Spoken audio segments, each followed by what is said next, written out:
More people are leaving New Zealand than ever before. A record number of New Zealanders are leaving the country.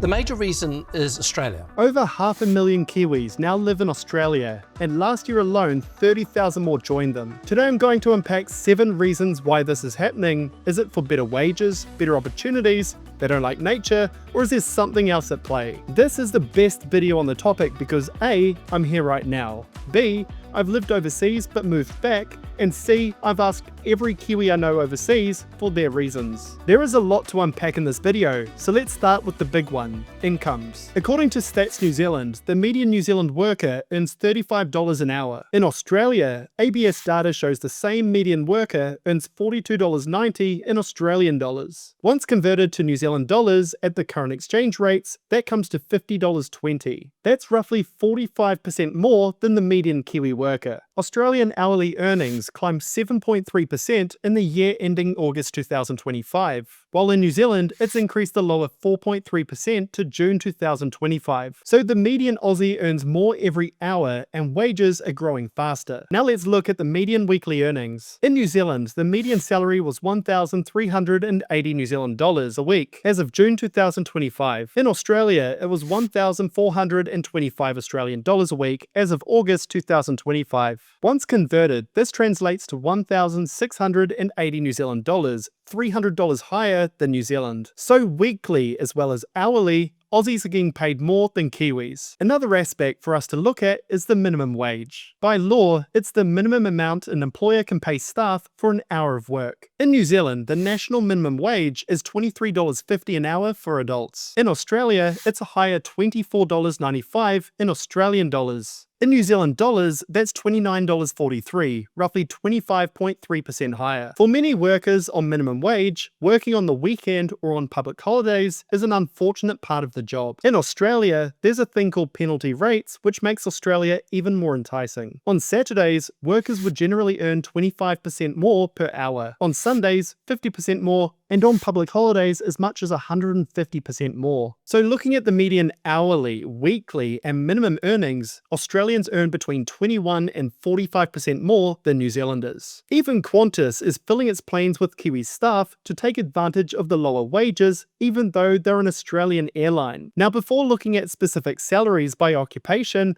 I want to take a quick moment to thank today's video sponsor, Odoo. Odoo is an all-in-one business management software offering over 70 applications to help you manage your business. Under their One App Free for Life offer, Odoo makes it even easier to start your very own e-commerce store. Let's say I wanted to start selling this budgeting template. I can jump into Odoo's e-commerce builder, choose my business type and objective. Pick a color palette or make one by uploading a logo, then select the pages or features you want, and finally choose a theme. In just 4 simple steps, I've created my online store. To make any edits to my web page, all I need to do is drag and drop building blocks into place. Next, I need to create a page for my product by adding in a product name, price, tax rate, a barcode if needed, and a picture so people know what they're buying. And just like that, my e-commerce store is live and ready to start selling. What's awesome is if it's your first app with Odoo, you'll get it completely free and you don't even need to key in any credit card details. It's free for life with unlimited hosting, support, and even a custom domain for an entire year. So if you want to create your own free e-commerce store, just click my link down below in the video description. You'll also find a link to my demo e-commerce store if you want to see what yours could look like. Now let's take a look at the salaries by occupation. Hays, a global recruitment company, issues a salary guide every year. In their 24-25 edition, we can see some interesting comparisons. I've randomly selected 3 roles to compare, but across the board the trend is very similar. For each role, I've taken the lowest Australian salary across Sydney, Melbourne, Brisbane, and Perth, and compared it to the Auckland figure. These are pre-tax and don't include the impact of super or KiwiSaver. Now if we included those, Australia would be even further ahead.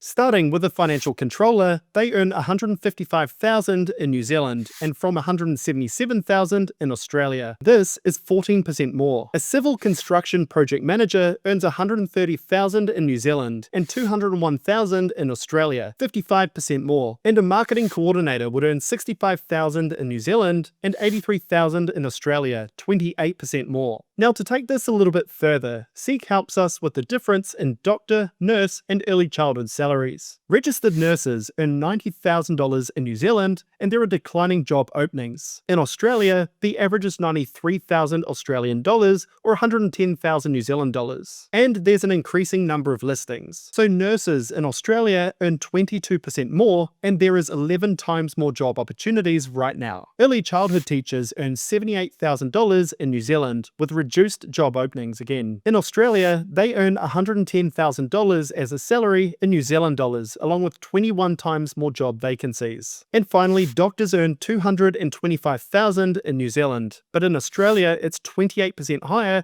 at $289,000 New Zealand dollars. No matter how you look at the salary data, Australia comes out on top nearly every time. And it's not by small amounts, it's commonly double-digit percentages. Look, I didn't cherry-pick this data. I really looked hard to find something that works in New Zealand's favour, but time and again, Australia came out on top for salaries. So all of these Reddit threads and news articles talking about why Kiwis are leaving is completely true. Australia just pays a lot more. And with the strengthening currency right now, this is only becoming more evident. So that's on the salary side of things. But many Kiwis also highlight career progression as being a big reason why they moved to Australia. It's hard to find data for this, but it's a reasonable assumption. With a larger population and as a regional hub for Australasia, their businesses are going to be larger and therefore have more senior roles on offer. So if you're ambitious, there are more layers to be promoted into, and the career ladder is higher and broader to expand into. Naturally, when you've got a larger role, you've got a larger paycheck as well. So this makes it harder for New Zealanders to return home. The mines in Western Australia can also be lucrative for New Zealand workers. They have the highest average pay scale, and in New Zealand, the same kinds of jobs just don't exist. So between salaries and job opportunities, Australia is attracting a lot more Kiwis to move over. The second reason why Kiwis are going to Australia is the cost of living. Now, New Zealand is not cheap, and the perception is that Australia is cheaper. I recently compared 50 of the most common items to buy at Woolworths, and Australia came out 4.8% cheaper than New Zealand. I also looked at transport costs, utility costs, housing costs, everything you could imagine, and it was actually a bit of a mixed bag. I'll include a card in the top right corner of the screen if you're interested in checking that video afterwards. To give a better picture, Numbeo is a great tool to compare the cost of living between cities. They crowdsource figures from around the world, looking at rent, groceries, eating out, utilities, transport, and a range of other costs you'd expect to pay if you lived in each city. I've taken Auckland and compared it to 4 of the main cities in Australia that Kiwis are moving to. Sydney's cost of living is said to be 20.2% higher than Auckland. When rent is included, this jumps to a whopping 35.4%. So if you were planning to move to Sydney, you'd need to earn at least 35% more in Sydney to maintain the same standard of living. Melbourne is a bit more kind, but it still has a 14.2% higher cost of living than Auckland. The costs to rent are much more manageable than Sydney, so when you add that in, the difference is only 18.6%. So again, for a move to Melbourne to be worthwhile, at least according to Numbeo, you'd need to earn at least 18.6% more in Melbourne. After Sydney and Melbourne, Brisbane is probably the third most popular place for Kiwis to move to. The cost of living in Brisbane is 4.7% higher than Auckland, and 10.5% if we include rent. And finally, Perth is 8.7% more expensive than Auckland, and with rent, 12.6%. So while grocery prices might be more affordable once everything is considered, New Zealand might actually offer a lower cost of living. I recently talked about this with Stuff, highlighting that recent strength in the Australian dollar has made New Zealand a lot more affordable in relative terms. When we look at the data for average rents, this becomes clear. Tenancy Services states the median rent across New Zealand ranges from $460 a week up to $650 in Auckland. The Domain Rental Report shows the median rent by major Australian city. Converting to New Zealand dollars, it ranges from $684 a week in Melbourne to $920 a week in Sydney. So get this, the median rent in Australia's cheapest city is 5% more expensive than New Zealand's most expensive city for rent. So does Australia offer a lower cost of living? I don't think so, at least right now while their dollar is so strong. A strong dollar benefits them by elevating their incomes, but it also elevates their costs once we convert the prices into New Zealand dollars. So even if your Australian salary is 20 or 30% higher, once you pay higher rent and cost of living, the upside of moving is a lot more narrow than you'd expect. Moving along, the third reason, and quite similar to our first and second points, is the weak economy in New Zealand. Since 2022, New Zealand's economy has flatlined, slipping in and out of recession. In fact, on a per-person basis, we're poorer than we were in 2021. During the pandemic, we were heralded as an oasis, but we've struggled to keep up that momentum. Australia, in contrast, has benefited from a strong demand for resources and a larger domestic market. A lot of wealth in both New Zealand and Australia is kept in the housing market. So when the price of houses falls, the economy usually follows, as we've seen in New Zealand. But when the prices rise, as they did in Australia, the economy follows too. Naturally, many Kiwis have felt pessimistic about the future and decided to leave. My wife was in San Francisco last year for work, and many Americans asked her why people were leaving. I even had the same happen last month in Dubai. So this topic has spread around the world, and looking at many comments on my Moving to New Zealand video, many are worried about our economy. Next up, the fourth big reason for Kiwis leaving is the lack of entertainment or things to do. Most shops in New Zealand close by 5 PM, restaurants by about 8 or 9, and supermarkets by 10 PM at the latest. In Dubai last month, their big malls close at midnight most nights, while in somewhere like Kuala Lumpur, you won't struggle to find a place to grab a beer even if it's midnight. So there isn't a lot to do in the early hours in New Zealand, and even compared to Australia, it's a lot quieter here. When it comes to concerts, many big artists forget that we exist. Taylor Swift, Harry Styles, Billie Eilish, Katy Perry, The Weeknd, Green Day, they all skipped us and went to Australia instead. At least we have Ed Sheeran, who loves us and enjoys spending a bit of time here. So with many international artists bypassing New Zealand, many Kiwis seek going overseas where they have more opportunities to see the stars perform. So broadly speaking, many Kiwis are enticed to go overseas for the more lively scene, which brings me on to another major reason for Kiwis leaving: to find a partner. It's often said here in New Zealand that we have 2 degrees of separation. This means if you meet a random person on the street and you ask enough questions,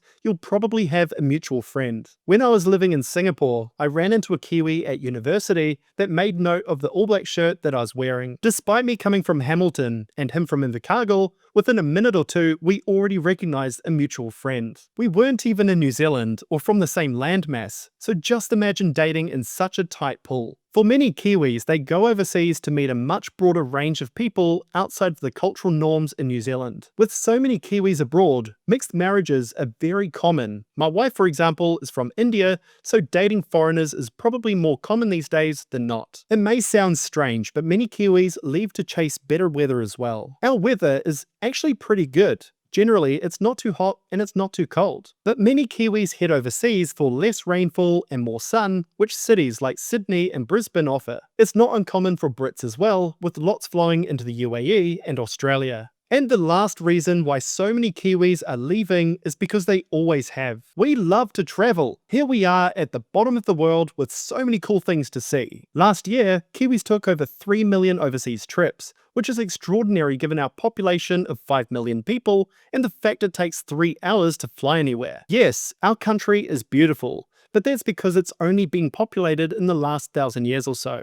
We've all travelled here at some point. The indigenous Māori came here in walkers, while everyone else came by ship or recently by plane. Travelling is in our DNA, giving us a large diaspora with 750,000 Kiwis living abroad. By moving overseas, Kiwis have access to greater travel opportunities. I lived in Spain for 6 months during university, and we knocked off 20 or so countries with little effort and for little cost. It was the same in Singapore. Jetting off to Malaysia, Thailand or Vietnam was super easy and with some wicked food. So that's 7 reasons why Kiwis are leaving from the perspective of a Kiwi. But what's my thoughts about it all? To be honest, this isn't anything new. Kiwis have always gone overseas, with the UK and Australia being the most common destinations. On the other side of the coin, let's also acknowledge another consistent story. There's always more people moving to New Zealand than leaving. In the year ending September 2025, New Zealand had a net gain of 12,400 new residents. Though 46,000 Kiwis left, we had 59,000 people come in. It doesn't sound like a lot, but we're a small country, and that's still a lot of people moving here. Migration is seasonal, so some years we have hundreds of thousands coming, and other years just tens of thousands. But there's always more people coming than going. If there are further tensions around the world, you could be sure that New Zealand will once again be in people's favour. Our economy isn't currently doing well, but it will pass, and a country like this won't stay in the doldrums for long. The beautiful nature, the laid-back people, the food security, and the clean, fresh air and water will never go out of favour. We are so far away that global problems don't often reach our shores. Over 1 million of us were born overseas, so we're hugely multicultural and everyone can find their tribe here. We're among the least corrupt of all countries, and no matter your income level, you can get a great education. This is a country where everyone can succeed. I truly believe that. If you can't succeed here,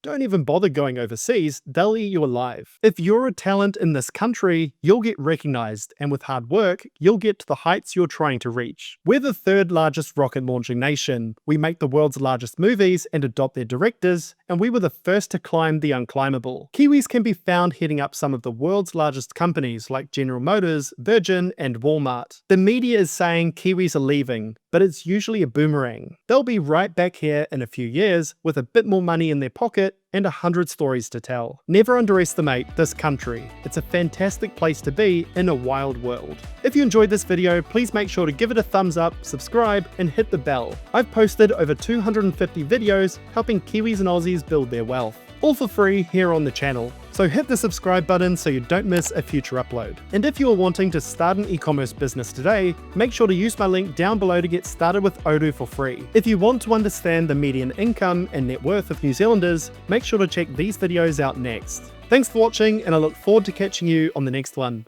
Cheers.